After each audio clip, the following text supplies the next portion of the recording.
عورتوں کے حجاب سے مراد یہ ہے کہ مرد انہیں کسی طرح دیکھ نہ سکیں۔ عورت کا مطلب ہے ما یعار فی اظہارہ، یعنی جسم کا وہ حصہ جس کا ظاہر ہونا قابل عار اور شرم ہو۔ ایک روایت میں ہے المرأۃ عورۃ، عورت عورت ہے، مطلب یہ ہے کہ عورت اجنبی مرد کے لیے سر سے پاؤں تک لائق پردہ یعنی چھپانے کی چیز ہے، اور چھپایا اسی چیز کو ہی جاتا ہے جس کو غیر کی نظروں سے بچانا مقصود ہوتا ہے۔ اور غیر سے مراد کون ہے؟ اس کے متعلق اللہ تعالیٰ نے ارشاد فرمایا ہے عورت پردے میں رہنے کی چیز ہے۔ فَإِذَا خَرَجَتْ اسْتَشْرَفَهَا الشَّيْطَانُ، یعنی جب وہ باہر نکلتی ہے تو شیطان اسے نگاہ اٹھا اٹھا کر دیکھتا ہے۔ استشراف کے معنی ہے کسی چیز کو بغور دیکھنا، یا اس کے معنی ہے لوگوں کے نگاہ میں اچھا کر دینا تاکہ لوگ اسے بغور دیکھیں۔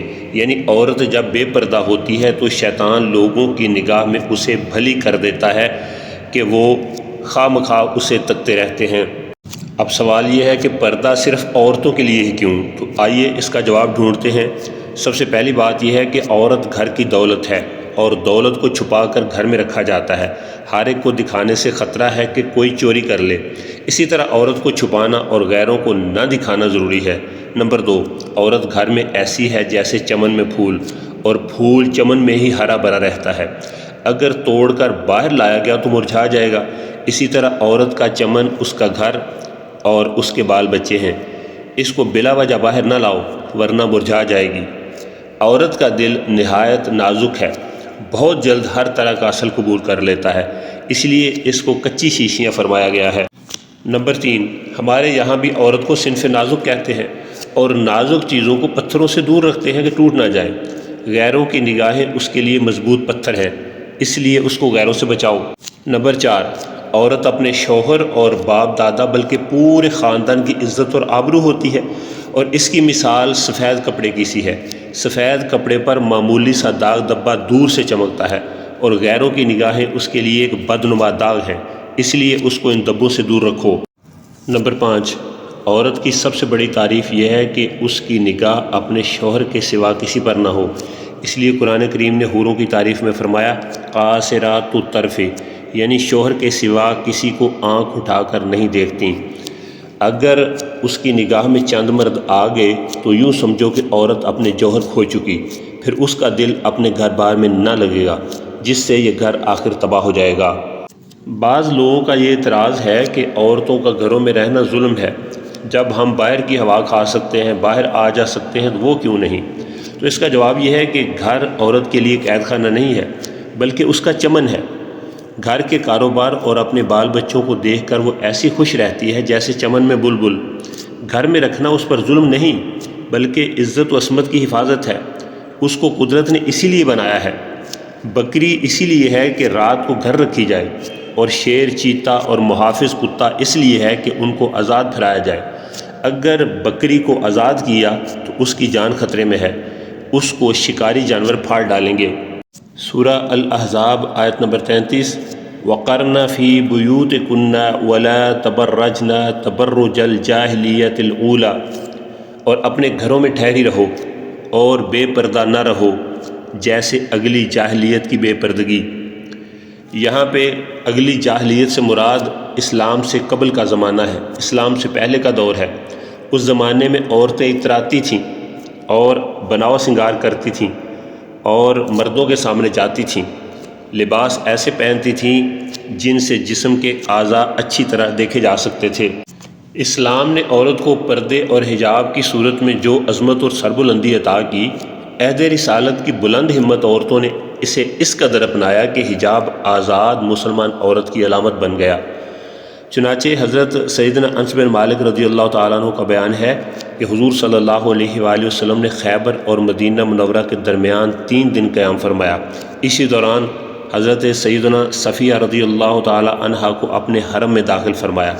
پھر دوران سفر آپ صلی اللہ علیہ وآلہ وسلم نے صحابہ کرام رضوان اللہ علیہم اجمعین کی دعوت ولیمہ کی۔ اس میں روٹی اور گوشت کا اہتمام نہ تھا، بلکہ آپ نے دسترخوان بچھانے کا حکم دیا اور اس پر کھجوریں، پنیر اور گھی رکھا گیا۔ یہی سب کچھ ولیمہ تھا، لیکن تاحال صحابہ کرام رضوان اللہ علیہم اجمعین پر یہ واضح نہ ہوا تھا کہ حضرت سیدنا صفیہ رضی اللہ تعالی عنہا کو آپ صلی اللہ علیہ وآلہ وسلم نے اپنی زوجیت میں لیا ہے یا کہ کنیز بنایا ہے، کیونکہ یہ خیبر کی جنگی قیدیوں میں شامل تھیں۔ انہوں نے اپنی اس الجھن کو حل کرنے کے لیے طے کیا کہ اگر رسول اللہ صلی اللہ علیہ وآلہ وسلم ان کو پردہ کراتے ہیں تو سمجھو کہ زوجیت میں لے لیا ہے، اور اگر حجاب یعنی پردہ نہ کرایا تو سمجھو کہ کنیز بنایا ہے۔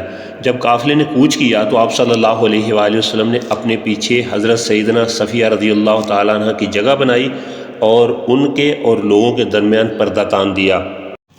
ایک بار ام المومنین حضرت سیدنا سودا رضی اللہ تعالیٰ عنہ سے عرض کیا گیا، آپ کو کیا ہو گیا ہے کہ آپ باقی ازواج کی طرح حج کرتی ہیں نہ عمرہ؟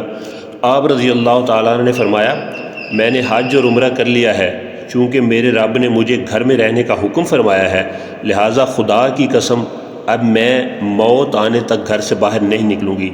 راوی فرماتے ہیں، اللہ کی قسم آپ رضی اللہ تعالی عنہ گھر کے دروازے سے باہر نہ نکلی یہاں تک کہ آپ کا جنازہ ہی گھر سے نکالا گیا۔ اسی طرح حضرت سیدہ فاطمہ الزہرا رضی اللہ تعالی عنہ نے موت کے وقت یہ وصیت فرمائی کہ میرے انتقال کے بعد مجھے رات کے وقت دفن کرنا تاکہ میرے جنازے پر کسی غیر کی نظر نہ پڑے۔ معلوم ہوا عورت کو اپنے گھر میں ہی رہنا چاہیے، اگر کبھی کسی شرعی مجبوری کی وجہ سے گھر سے باہر نکلنا پڑے تو بغیر پردے کے بالکل نہ نکلے، اور پردہ بھی ایسا کہ جسم کے کسی حصے پر کسی کی نظر نہ پڑے۔ چنانچہ ام المومنین حضرت سیدنا ام سلمہ رضی اللہ تعالیٰ عنہ فرماتی ہیں، جب قرآن مجید کی یہ آیت نازل ہوئی، یا ایہا النبی کل ازواجک و بناتک و نساء المؤمنین یدنین علیہن من جلابیبہن، اے نبی اپنی بیبیوں اور صاحبزادیوں اور مسلمانوں کی عورتوں سے فرما دو کہ اپنی چادروں کا ایک حصہ اپنے منہ پر ڈالے رہیں۔ تو انصار کی خواتین سیاہ چادر اوڑھ کر گھروں سے نکلتیں، ان کو دور سے دیکھ کر یوں لگتا کہ ان کے سروں پر کوے بیٹھے ہوئے ہیں۔ حضرت علی المرتضیٰ رضی اللہ تعالیٰ عنہ سے روایت ہے کہ وہ رسول اللہ صلی اللہ علیہ وآلہ وسلم کے پاس حاضر تھے۔ رسول کریم صلی اللہ علیہ وآلہ وسلم نے دریافت فرمایا، عورت کے لیے کون سی بات سب سے بہتر ہے؟ اس پر صحابہ خاموش ہو گئے۔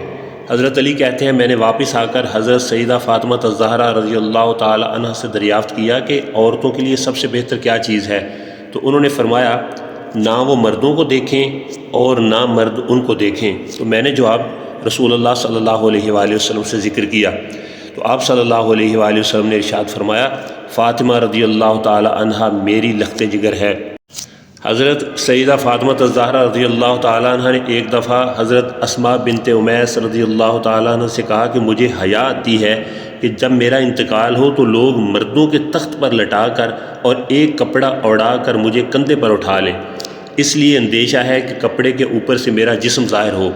تو حضرت اسماء رضی اللہ تعالیٰ عنہ نے کہا، اے جگر گوش رسول صلی اللہ علیہ وآلہ وسلم، کیا تمہیں ایسی چیز نہ دکھا دوں جو میں نے حبشہ میں دیکھی تھی؟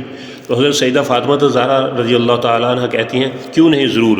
حضرت اسماء رضی اللہ تعالیٰ عنہ نے کھجور کی تازہ ٹہنیاں منگوائیں، کمان کی شکل میں ان کو موڑ موڑ کر رکھا اور ان کے اوپر کپڑا ڈال دیا۔ حضرت فاطمہ رضی اللہ تعالیٰ عنہ نے فرمایا، یہ تو بڑی اچھی چیز ہے، اس سے مرد و عورت کے جنازے میں امتیاز ہو جائے گا اور عورت کا جسم بھی چھپ جائے گا۔ دیکھو اسماء، جب میرا انتقال ہو تو تم اور علی میرے غسل میں شریک ہوں، کوئی اور میرے قریب نہ آئے، اور میری چارپائی پر اسی طرح چھڑیاں رکھ دینا۔ جب حضرت سیدہ فاطمہ الزہرا رضی اللہ تعالیٰ عنہ کا انتقال ہوا تو حضرت اسماء رضی اللہ تعالیٰ عنہ نے دلہن کے ڈولے کی طرح ایک پردہ پوش چادر چارپائی تیار کی اور کہا، فاطمہ نے مجھے اس کی وصیت کی تھی۔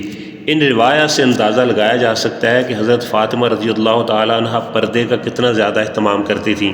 یہی وجہ ہے کہ آپ صلی اللہ علیہ وآلہ وسلم نے حضرت فاطمہ رضی اللہ تعالیٰ عنہ کی پاک دامنی پر جنت کی خوشخبری سناتے ہوئے ارشاد فرمایا، فاطمہ نے اپنی عصمت اور پاک دامنی کی ایسی حفاظت کی کہ اللہ تعالیٰ نے اس کی پاک دامنی کی وجہ سے اسے اور اس کی اولاد کو جنت میں داخل فرما دیا۔